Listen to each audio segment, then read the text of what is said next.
There is a plant that can produce an incredible amount of protein, grow in surprisingly little space, and give you more than just one edible harvest.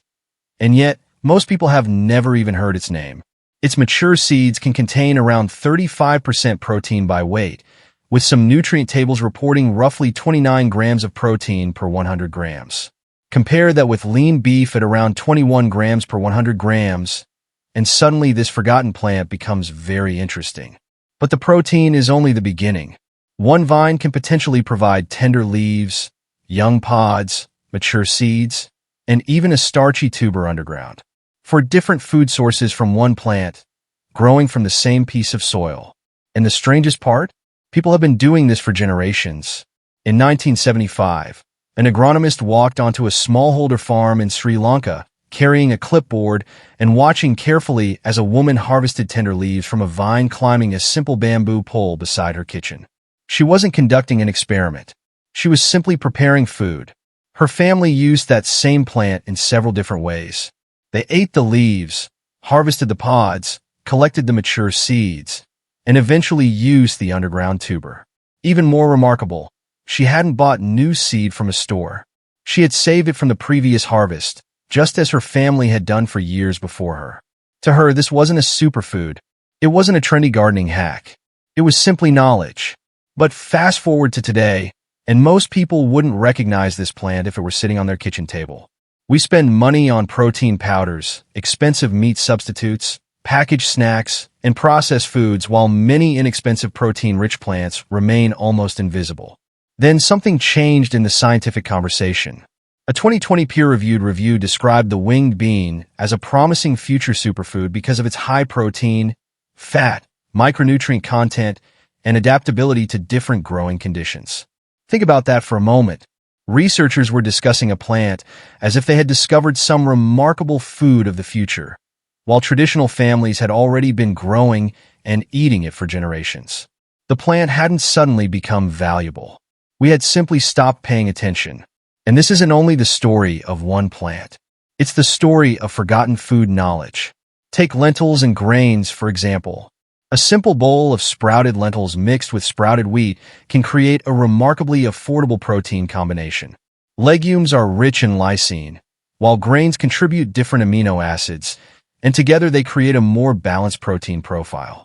Dry lentils can contain around 24 grams of protein per 100 grams, while wheat provides roughly 12 grams. These aren't expensive laboratory ingredients. They're basic pantry foods that have fed families for generations. Yet today, the same nutritional idea can be repackaged into expensive protein products and sold back to us with impressive labels. Nobody needs to ban the lentil for people to stop eating it. All you need is convenience. If a packaged product is ready immediately and a traditional food requires you to remember how to prepare it, people naturally move toward the easier option. Now consider another forgotten part of the plant, the leaves. In several regions of Africa and Southeast Asia, some legumes have traditionally been treated as multipurpose crops. Young leaves can be harvested like greens while the plant continues growing toward pod production. Winged beans, cowpeas, runner beans, and other legumes can provide edible leaves depending on the species and local tradition. This changes the way you think about productivity. Instead of asking, how many pounds of vegetables can I get from this plant? You ask, how many different foods can this one plant give me? A few tender leaves can be harvested, the plant can continue growing, and later you can collect young pods and mature seeds. That is a completely different way of looking at a garden. Then there are pea shoots. You don't need a huge backyard. Take a shallow tray, add a little soil, scatter dry peas across the surface, keep them moist, and allow them to grow. In a short time, you can have a tray of fresh green shoots that can be cut with kitchen scissors. They provide protein along with other nutrients, and they make an excellent example of how much food can come from a surprisingly small growing space. A windowsill, balcony, patio, or small container can become productive. And once you realize that, the grocery store starts looking a little different. Packaged salad may be convenient, but a tray of homegrown shoots doesn't need a factory, plastic packaging, transportation, or a long supply chain. It needs seeds, water, light, and attention. And then comes one of the simplest growing systems of all, the mason jar. A clean wide-mouth jar. A piece of cheesecloth, a rubber band, and a handful of mung beans can become the beginning of fresh sprouts.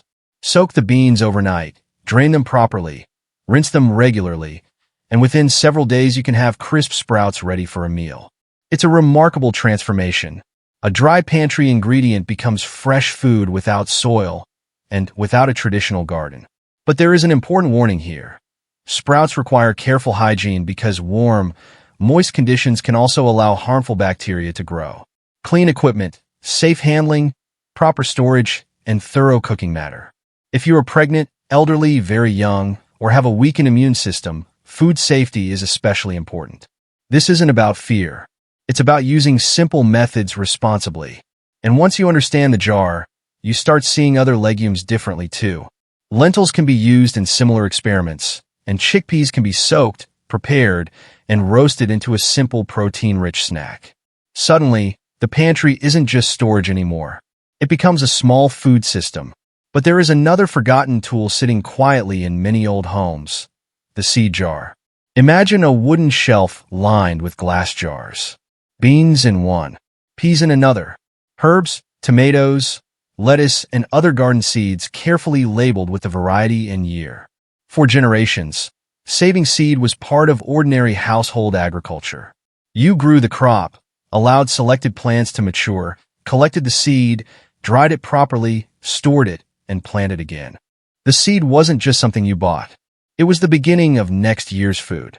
Modern hybrid breeding brought major benefits, including improved yields and consistency, but many hybrid plants do not reproduce the same characteristics when their seeds are saved. Commercial agriculture therefore develops systems where farmers purchase new seed regularly. That isn't automatically sinister. Modern breeding has produced enormous agricultural gains. But it does mean that we should remember the difference between buying food and preserving the ability to grow food ourselves. A packet of suitable open-pollinated seed can potentially produce another harvest, and some seeds can be saved again and again when properly selected and stored. That knowledge is powerful because it gives you something a grocery store cannot sell you: another beginning. And this brings us back to the plant at the center of the story, the winged bean. Because once you understand the leaves, the sprouts, the seeds, the trays, the jars, and the soil, you begin to see why this particular vine deserves another look. It isn't simply a source of protein. It represents an older idea of gardening where one plant was expected to do more than one job. And in part 2, we're going to go deeper into that plant, the pods, the underground tuber, the leaves, its relationship with soil fertility, and the simple windowsill growing system that can turn a tiny space into something surprisingly productive. Saphocarpus tetragonalibus star. Under suitable conditions, this climbing plant can become one of the most interesting multi-purpose crops for gardeners who want to grow more from less space. Imagine a deep planter, a simple bamboo stake or trellis, a sunny location, and suitable seed. As the vine climbs, it can begin producing young green pods. Harvest them at the right stage, and they can be eaten much like green beans, although their ridged shape and crisp texture make them quite distinctive. But you don't have to stop with the pod. The leaves can also be used as food in traditional cuisines, while mature seeds can provide substantial protein. And if the plant is allowed to develop under the right conditions, an underground tuber can form as well. That means one vine can potentially provide leaves, pods, mature seeds, and a tuber. This is why the winged bean has attracted scientific interest as an underutilized crop. A 2020 review highlighted its protein, fat, micronutrient content, and adaptability to different agricultural environments. Some nutrient references report around 29 grams of protein per 100 grams of mature seed, while other reviews describe the seed as containing roughly 35% protein by weight. Compared with lean beef at around 21 grams per 100 grams, those numbers explain why researchers consider the crop promising. But the real advantage is not a single protein number. It is the combination of multiple edible parts from one plant. Think about the difference between a crop that gives you one harvest and a crop that can provide leaves first, pods later, mature seeds afterward, and potentially a tuber underground. That's not just food. That's efficiency. And there is another reason legumes matter: the soil. Legumes can form relationships with nitrogen-fixing bacteria around their roots. These bacteria help convert atmospheric nitrogen into forms the plant can use, and legumes can contribute to soil fertility within a crop rotation. This is one reason farmers have used legumes for generations. Grow a legume, follow it with another crop, and you can build a healthier growing system instead of repeatedly asking the soil for the same nutrients. Modern synthetic fertilizer transformed agriculture by making nutrients available on a massive scale, and it has played an enormous role in global food production. But that doesn't mean the old biological systems became useless. Healthy soil still depends on organic matter, microbes, roots, and thoughtful crop management. A bean plant isn't a replacement for every fertilizer in every situation, but it can be part of a smarter rotation. And now imagine bringing that principle into a small planter.